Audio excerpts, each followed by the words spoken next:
पूरा परिवार पानी में समा गया। आइए जानते हैं क्या है पूरी खबर। अस्सलाम अलैकुम प्यारे दोस्तों, जिस अंसारी परिवार के 9 लोग एक साथ पानी में बह गए हैं, यह परिवार उत्तर प्रदेश के बिजनौर शहर का रहने वाला है। यहाँ पर एक सलमान अंसारी नाम के मौलाना है। यह सब इनके परिवार के सदस्य थे। यह परिवार 28 जून को पुणे में एक शादी के प्रोग्राम में आई थी। 28 तारीख को यहाँ पर शादी थी और 29 को यहाँ पर वलीमा था। इसमें इन्होंने शिरकत की थी। फिर 30 जून को इन्होंने वहां पर घूमने फिरने का प्लान बनाया। दोस्तों, हम आपको बता दें कि इस वक्त मुंबई के आसपास में घूमने फिरने लायक सबसे अच्छी जगह है लोनावाला। यहाँ पर हर साल बारिश के मौसम में लाखों पर्यटक घूमने फिरने के लिए आते हैं। यहाँ पर एक बहुत ही फेमस जगह है लोनावाला डैम, जो पुणे में ही पड़ता है। यह पहाड़ियों से पूरी तरह से घिरा हुआ है। लोनावाला की पहाड़ियां बहुत ही खूबसूरत है, इसलिए यहाँ का नज़ारा बारिश के मौसम में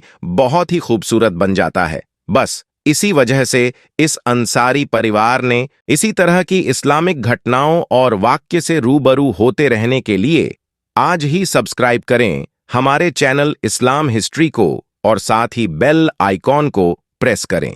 लोनावाला पहाड़ियों में घूमने फिरने का प्लान बना लिया और मौज मस्ती करने के लिए यहां पर पहुंच गए। लेकिन शायद कुदरत को कुछ और ही मंजूर था। यह किसको पता था कि इनका यह सफर इनकी जिंदगी का आखिरी सफर होगा और यह पिकनिक इनकी जिंदगी की आखिरी पिकनिक बन जाएगी। बस थोड़ी सी लापरवाही, थोड़ी सी नासमझी ने एक पूरे हंसते खेलते परिवार को इस दुनिया से जाने के लिए मजबूर कर दिया। दोस्तों, इसके बाद यहां सब लोग लोनावाला पहाड़ियों में आ गए और घूमने फिरने लगे। घूमते फिरते हुए फिर इनमें से ये 9 लोग आकर एक झरने के बीच बड़ी सी चट्टान पर आकर बैठ गए और वीडियो बनाने लगे और सेल्फी लेने लगे। ये लोग जब इस चट्टान पर बैठे थे तो उस वक्त पानी बहुत धीरे धीरे चल रहा था, यानी कि सब कुछ नॉर्मल नजर आ रहा था। इस जगह का आज का वीडियो हम आपको दिखाते हैं। ये वही जगह है जहां पर यह घटना घटी थी। आप देख सकते हैं कि अब यहाँ पर कितना सुकून है, कितनी शांति है। यहाँ पर पानी अब कितना धीरे धीरे चल रहा है,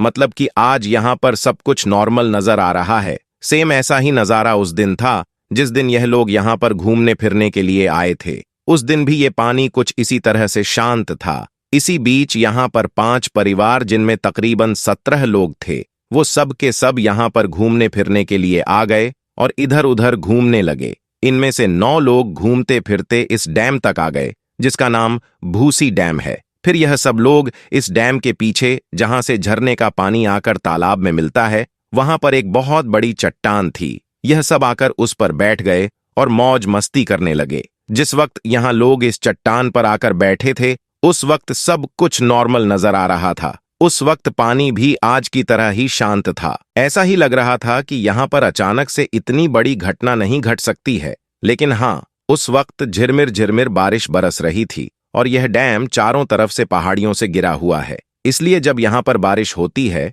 तो फिर यहाँ पर चारों ओर का पानी एक साथ इकट्ठा होकर बहने लगता है और झरने का रूप ले लेता है। और बहुत ऊंचाई से गिरने की वजह से इस पानी की रफ्तार भी बहुत ज्यादा तेज हो जाती है। बस यहाँ पर भी यही वजह रही कि यह सब लोग चट्टान पर बैठे हुए मौज मस्ती कर रहे थे कि अचानक ही पानी की रफ्तार बढ़ गई। पानी तेज तेज बहने लगा। ये सब देखकर भी यह लोग आने वाले खतरे को भांप ना सके। इन्होंने सोचा कि इससे ज्यादा यह पानी नहीं बढ़ेगा। बस इन लोगों ने यहाँ पर यही एक गलती कर दी। ऐसा नहीं है कि यहाँ पर पानी की रफ्तार 1 सेकंड में ही बढ़ गई। इनको बिल्कुल भी मौका नहीं मिला। पानी धीरे धीरे बढ़ रहा था। इन लोगों को लगा कि बस इतना ही बढ़ेगा, बस थोड़ा और बढ़ेगा। इस थोड़े थोड़े के चक्कर में पानी मिनटों में इतना ज्यादा तेज हो गया कि फिर यहां से एक पैर हिलाना भी मुश्किल हो गया। अब यह पूरा का पूरा परिवार बुरी तरह से पानी में फंस चुका था। इनमें टोटल 9 लोग थे। अब ये सब लोग एक दूसरे के सहारे खड़े हो गए।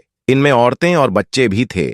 इनमें एक 4 साल का बच्चा था, एक 13 साल की बच्ची थी और एक 1.5 साल का बच्चा था जो अपनी मां की गोद में था। अब इनको फंसा हुआ देखकर परिवार के जो दूसरे लोग थे, जो बाहर की ओर खड़े हुए थी, उनको शुरू में तो ऐसा लगा कि यहाँ पानी जिस तरह से एक साथ में बढ़ा है, वैसे ही ये थोड़ी देर में पानी कम हो जाएगा। मगर ऐसा नहीं हुआ। पानी तो बढ़ता ही चला गया। फिर जब इनको लगा कि अब यह पानी नहीं रुकने वाला है, तो फिर यहाँ लोग उनको कहने लगे कि वो लोग यहाँ से हिले नहीं, अपना पैर ना हिलाएं। अब इधर ये सब लोग एक दूसरे के सहारे से खड़ी हुए थे, इसी उम्मीद में कि शायद यहाँ पानी कम हो जाएगा और वो बच जाएंगे, और दूसरी ओर जो लोग बाहर खड़े हुए थीं वो सब इन्हें बचाने की कोशिश करने लगे। इसके लिए उन्होंने पेड़ की टहनियों को तोड़ा और फिर उन तक फेंकने की कोशिश भी की, मगर वह लोग इसमें कामयाब नहीं हो सके। दोस्तों, यहाँ पर बाहर खड़े हुए लोगों ने एक गलती कर दी। अगर वह वक्त रहते कुछ करना चाहते तो उन्हें जरूर बचा सकते थी। इसके लिए वह सब अपने अपने कपड़े उतार कर अगर उनमें गांठ लगाकर फेंक देती तो शायद वह उन तक जरूर पहुंच जाता और वह उनके सहारे से बाहर निकल आते। मगर कहते हैं कि होनी को कौन टाल सकता है। शायद इन लोगों की मौत इसी बहाने से लिखी थी, इसलिए बाहर खड़े हुए लोग भी कुछ न कर सके। और दोस्तों, यहाँ पर हम इस घटना के जिम्मेदार सरकार को भी मानते हैं। जब सरकार को यह मालूम है कि यह डेंजर जगह है, यहाँ पर बारिश के मौसम में पानी का वेग अचानक बढ़ जाता है और यहाँ पर बारिश के मौसम में पर्यटक घूमने फिरने के लिए आते हैं, तो फिर सरकार की तरफ से यहाँ पर कोई इंतजाम क्यों नहीं किया गया? क्यों यहाँ पर डेंजर जगह का बोर्ड नहीं लगाया गया? क्यों यहाँ पर बचाव के कोई सामान मौजूद नहीं है जिससे आपातकाल में निपटा जा सके? क्यों यहाँ पर कोई गाइड करने वाला नहीं था? इस वजह से इस घटना की जिम्मेदार हम सरकार को भी मानते हैं। खैर दोस्तों, इसके बाद में पानी का वेग बढ़ता गया, पानी की रफ्तार तेज होती गई। ये सब लोग एक दूसरे के सहारे खड़े रहे। आपने ये पूरा वीडियो जरूर देखा होगा। तकरीबन यहाँ लोग 6 या 7 मिनट तक ऐसे ही खड़े रहे। इस बीच अगर इनको बचाने की सही कोशिश की जाती तो शायद यह लोग बच सकते थे, लेकिन फिर इन लोगों की हिम्मत टूटती गई। फिर एक एक करके आखिरी में यह सब लोग पानी में बहते चले गए। अब फिर जब यह लोग पानी में बह गए तो फिर आनन फानन में प्रशासन को फोन किया गया। हम आपको यह भी बता दें कि यह जगह शहर से इतनी ज्यादा दूर है कि अगर कोई शहर से यहाँ पर आना चाहे तो तकरीबन 1 से 1.5 घंटा लग सकता है। इसलिए फिर प्रशासन को और बचाव कर्मियों को यहाँ तक पहुंचने में घंटा भर लग गया। खैर फिर भी बचाव कर्मियों ने इनमें से 4 लोगों को जिंदा बचा लिया और 5 लोग पानी में बह गए। इसके बाद में सर्च ऑपरेशन शुरू किया गया। हम आपको बता दें कि यह घटना 30 तारीख दोपहर 1 या 2 बजे के बीच की है।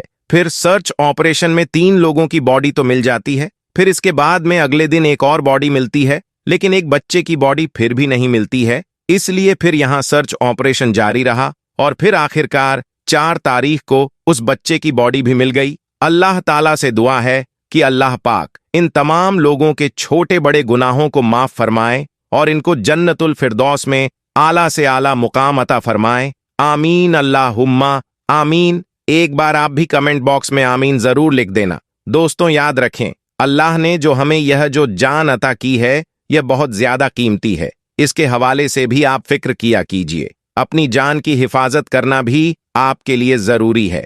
मगर आजकल बहुत सारे लोग जब घूमने फिरने के लिए या फिर शेरो तफरी करने के लिए जाते हैं तो वीडियो बनाने के चक्कर में अपनी जान को जोखिम में डाल देते हैं। ऐसे लोग अपनी जान की परवाह किए बगैर कहीं पहाड़ के कोने से लटक जाते हैं और कहीं पर ट्रेन से बाहर निकलकर वीडियो बनाने लगती हैं, तो कहीं पर समुद्र के किनारों पर आगे तक चले जाते हैं। दोस्तों, अभी बरसात का मौसम चल रहा है। बहुत से वीडियो हमने ऐसे देखे हैं जिनमें लोग समुद्र के किनारे बैठे हुए मौज मस्ती कर रहे हैं। लहरों का झोंका आता है और फिर अचानक ही वो लहरें तेज हो जाती हैं और वो किनारे बैठे हुए लोगों को लपेटकर और घसीटते हुए समुद्र में ले जाती हैं। इसलिए आप सबसे यह गुजारिश है कि आप ऐसी जगहों पर जाने से पहले जरा सोच लिया करें। कहीं पर वीडियो बनाने के चक्कर में आप पहले यह देख लें कि हम जिस जगह पर खड़े हैं यह जगह खतरनाक तो नहीं है, इस जगह पर कोई रिस्क तो नहीं है।